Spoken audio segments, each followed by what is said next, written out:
Good evening, I'm Dennis Ford. Welcome to APTN National News.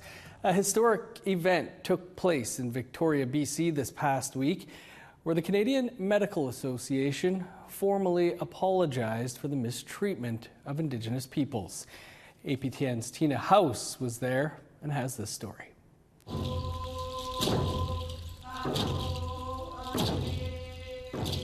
Today, the national organization overseeing doctors in Canada is asking for forgiveness at a ceremony in downtown Victoria. The racism and discrimination that Indigenous peoples and healthcare providers face is deplorable, and we are deeply ashamed. As the national voice of the medical profession, we are sorry for the actions and the inactions of physicians, residents, and medical students that have harmed Indigenous peoples. Dr. Alika Fontaine is the former president of the Canadian Medical Association and says this day is an important first step. After years of internal work, the CMA is sharing and owning its history. We recognize this apology may reopen wounds and re-traumatize First Nation, Inuit, and Métis individuals, families, and communities who have and continue to experience harms in Canada's healthcare system. And according to this report called In Plain Sight, done in 2020 in BC, 84% of 9,000 Indigenous people and Indigenous healthcare workers say they experienced some type of racism and discrimination that prevented them from seeking necessary care, negatively affecting their health. These outcomes reinforce stereotypes and perpetuate the cycle of inequity.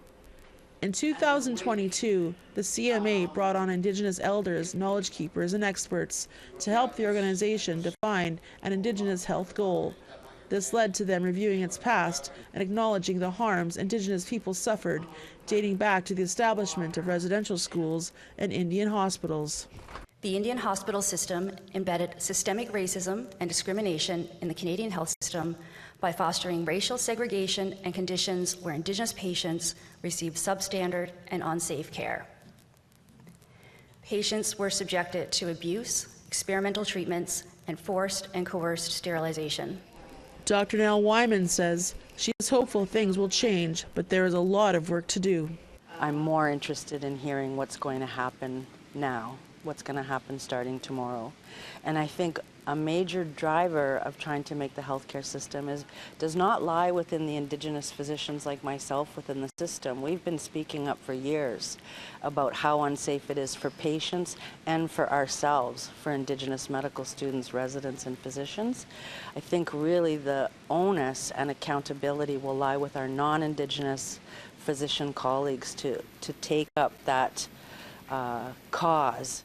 Tina House, APTN National News, Victoria. APTN News has confirmed that a seventh Indigenous person has died during an interaction with police in the last 2.5 weeks. A family member says the man is 42-year-old John Wells, a member of the Blood Tribe south of Calgary. Calgary Police Services said they responded to reports of a man causing a disturbance and refusing to leave a hotel. Attempts to de-escalate the situation were unsuccessful, and a struggle ensued between police and the man, resulting in the man being tasered and pepper sprayed. He was taken into custody and went into medical distress. Wells was declared dead at the scene shortly after. The Alberta Serious Incident Response Team is now investigating. Meanwhile, the House of Commons held an emergency debate late into the evening on Monday. The federal NDP requested it due to the recent deaths of the previous 6 First Nations people at the hands of police forces across Canada. Winnipeg NDP MP Leah Gazan noted that between 2017 and 2020, an Indigenous person was 10 times more likely to be shot and killed by police than a Caucasian person. Nunavut NDP MP Lori Idlut called on the government to implement all of the calls to action and justice from the TRC and MMIWG reports. She says this would reduce racism in police forces. Here are a few comments from last night's debate. There have been report after report There's been recommendations after recommendations. Despite all this great work to see law reform, to see enforcement reform, we're still not seeing an accountable system that ensures that Indigenous peoples are protected, that Indigenous people live in safety, that Indigenous peoples get to live in comfort. Are they going to call the police when they've been in a situation where they've been faced threat? Absolutely not. There's a term, and I don't know what the term is because I don't speak Oji Cree, but the woman told me what the name for police was, the ones who take your children. So they don't call the police because there is not that trust. And that's the shame of colonial Canada that still results in our 6 young people dying. Let's not pretend that this is only a federal issue. The provincial governments have a part to play here, and we need them to be partners at the table.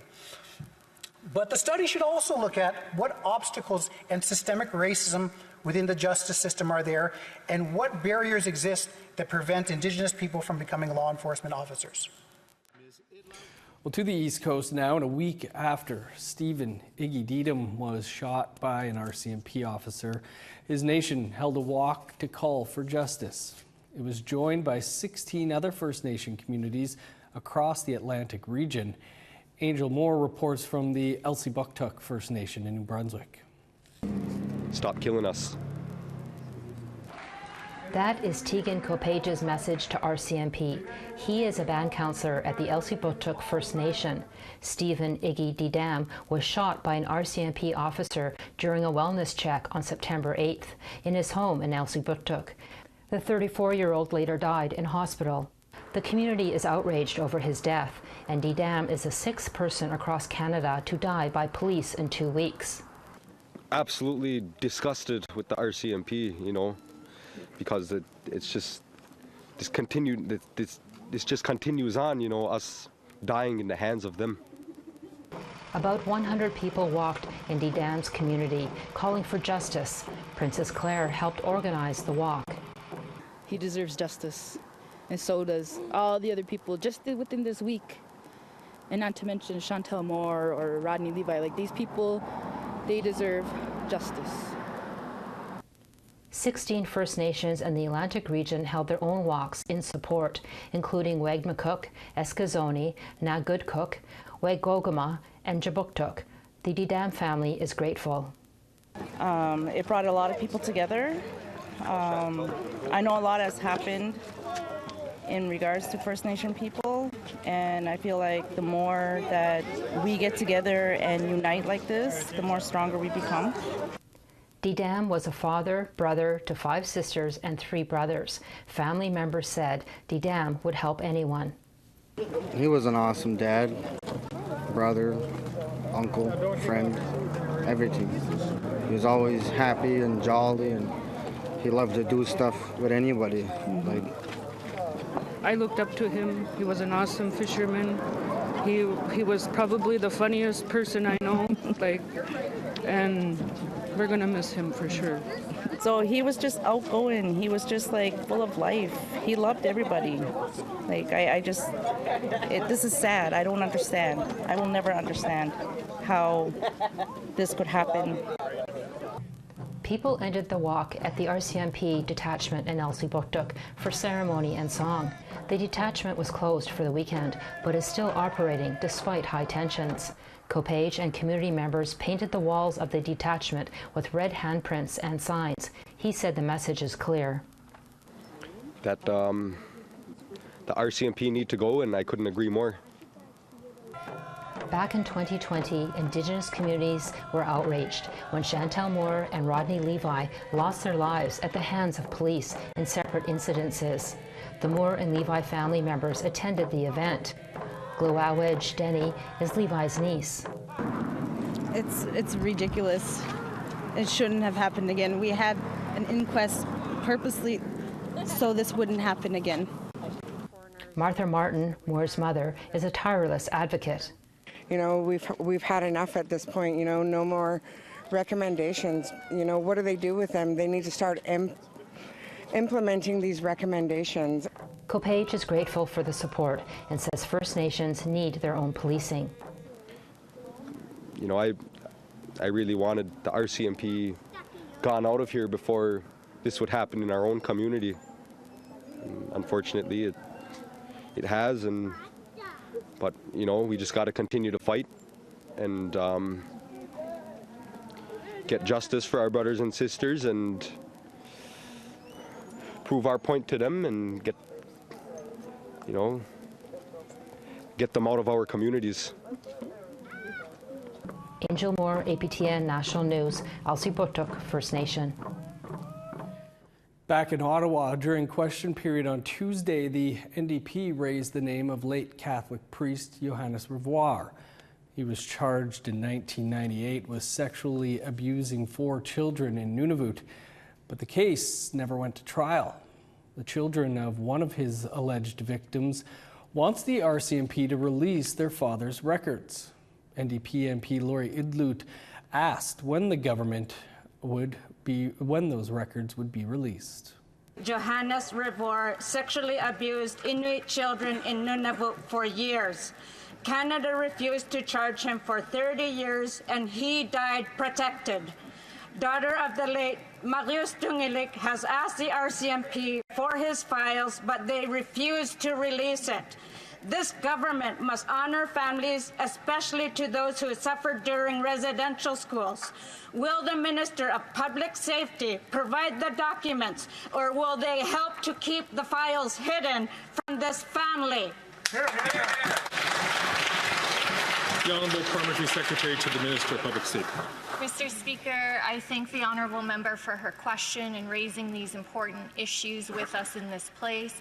Ensuring that justice is done for victims and their families is crucially important. It's something I know the minister takes incredibly seriously, and we will continue to work on this specific case with her. When it comes to dealing with systemic racism in policing, this is a crucial issue that we are focused on addressing. It is something we have made progress on, but by no means is it complete. There is much more work to do, and we are committed to doing it. Still to come, a First Nations Child Welfare Agency is trying to recoup more than $10 million it says was obtained fraudulently by the former executive director. Stick around.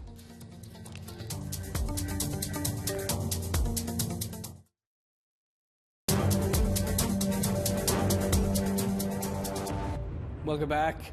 Hundreds of members of the Grassy Narrows First Nation and their supporters rallied outside of Ontario's legislature in Toronto this past week to raise awareness over the ongoing mercury poisoning in their community that's been happening for nearly 60 years. We would like to spread the news to everybody so that they're aware that there's still mercury poisoning going on in Grassy Narrows and on the English River. Demonstrators are calling on the Ontario and federal government to force a shutdown of the Dryden paper mill. Mercury contamination on Grassy Narrows dates back to the 1960s and 70s, when the Dryden paper mill dumped about 9 tons of mercury into the English Wabigoon River system. A study from last May found that mercury contamination is ongoing, with pollutants still being released from the Dryden mill. Also in June, Grassy Narrows filed civil action against Ontario and the federal government for failing to uphold treaty rights and to protect the people of Grassy Narrows. 29 years ago, unarmed land defender Dudley George was shot and killed by Ontario Provincial Police. That incident eventually led to the Ipperwash Inquiry. In 2007, the final report of the Ipperwash Inquiry was released.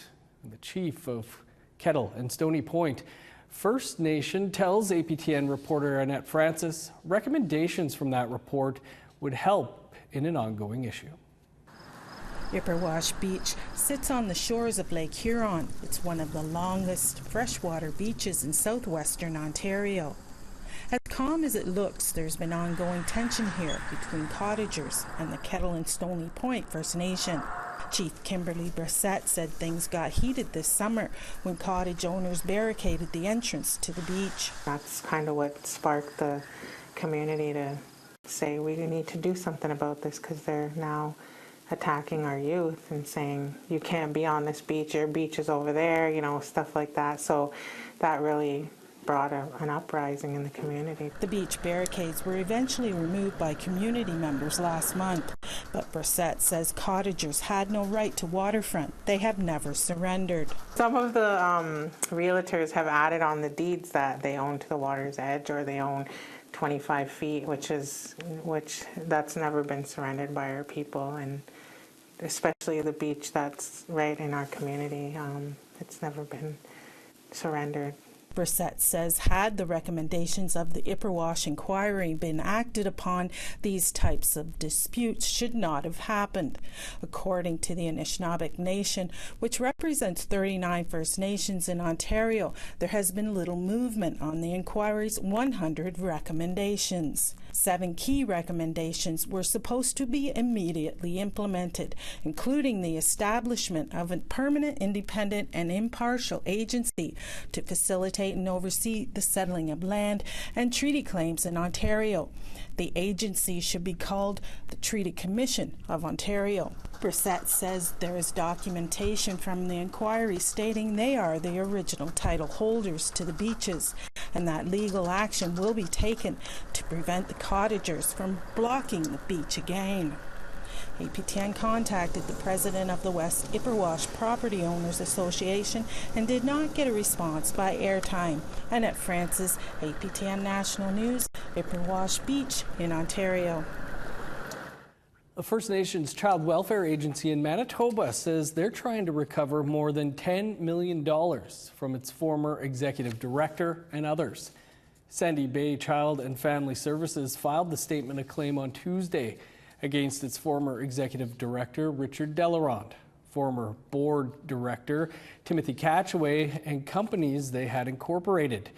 As previously reported by APTN News, Delarond was terminated from his role with Sandy Bay CFS in September of 2021. But the agency now says it was not aware of the full extent of the allegedly fraudulent activities until now. Operationalizing a work plan that we have put together. Misrepresentation, breach of fiduciary duty, and breach of contract, among other things. It alleges Delarond unjustly enriched himself at the expense of the organization, using money intended to help vulnerable children and families for personal gain. The suit also asks for punitive and aggravated damages. A 2023 forensic audit showed that Delarond and some close associates incorporated several companies which received what appeared to be fraudulent or inflated payments from Sandy Bay CFS, while Delarond was executive director. None of the allegations have been tested in court. Sandy Bay First Nation leadership released a video today on Thursday about the lawsuit. Unfortunately, our lawsuit says that millions of dollars that should have been spent on our children went to the defendants. Our list of allegations and misuse of money is long. Here are just 3 examples. Delarond bought 5 properties through his company, then leased them back to us at unreasonable and inappropriate leases, totaling more than $6 million. That he fraudulently and intentionally obtained reimbursements from the CFS for credit card charges of more than $1 million.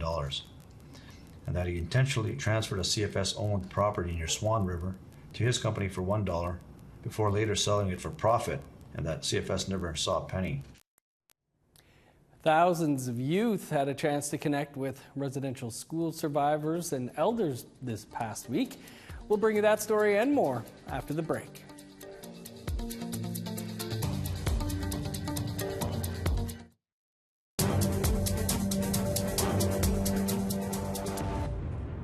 Welcome back. A momentous occasion for APTN after celebrating our 25th anniversary and the launch of our new APTN Languages channel.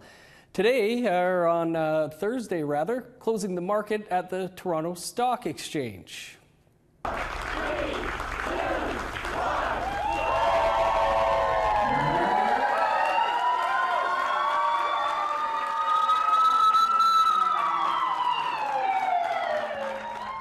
TMX Group celebrated APTN's 25th year history of telling First Nations, Métis, and Inuit stories.